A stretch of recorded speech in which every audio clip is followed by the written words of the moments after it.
Здравствена или политичка? Одлуката за воведување на нови рестриктивни мерки ја збуни јавноста.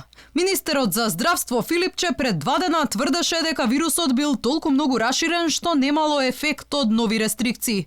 Но денеска со друга реторика. Мерките вели биле потребни за да се намали притисокот врз болничките капацитети, а одлуката за нивно воведување не била политички мотивирана. Никогаш мерките не биле ниту политички мотивирани и секогаш сме се воделе од заштита на јавното здравје како наш врвен приоритет. Точно е дека вирусот широко распространет, а мерките кои што до сега важеа дека се ефективни го гледаме у тоа што навистина у многу градови веќе епидемиолошката крива се зарамнува.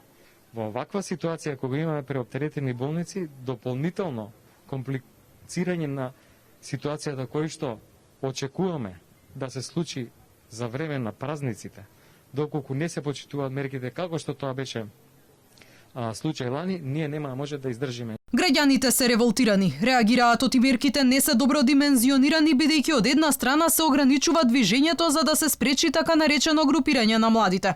Но не се води сметка за јавниот превоз каде патниците се туркаат за да стигнат од и до работа. Најголем проблем е велат тоа што со работа ќе продолжат казината и обложувалниците. Децидни се дека мерките доцнати од вакви рестрикции би биле ефективни доколку беа донесени во февруари, а не во април. На социјалните мрежи прашуваат дали одлуката на надлежните е поврзана со одложување на пописот. Каква иронија, се носат дополнителни мерки, а од друга страна, наместо да пуштат повеќе автобуси, тие ги преполовуваат. Изгледа дека навистина вирусот не сака да се вози во автобусите. Епа министре, нели беше се под контрола? Нели сега ќе бевме 5-ти ден од пописот? Што бидна вака наеднаш? Или ако имаше попис, тогаш короната немаше да биде толку смртоносна. Најдобро за сите нас е да си дадете оставка од оваа функција. Се гледа дека не сте спремни за справување со пандемијата. Полицискиот час кој наместо од 22 ќе стартува од 20 часот стапува на сила од денеска и ќе трае во следните 2 недели.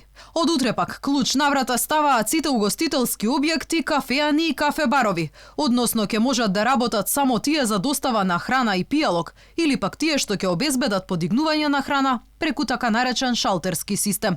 Забрана за работа има и за фитнес салите, спортските и салите за вежбање, а се забранува и организирање, одржување и учество на семинари, обуки, работилници, курсеви, конференции и слично. Оние што имаат домашни миленици ќе може да ги прошетаат помеѓу 22 и 23 часот, но не подалеку од 100 метри од адресата на живење.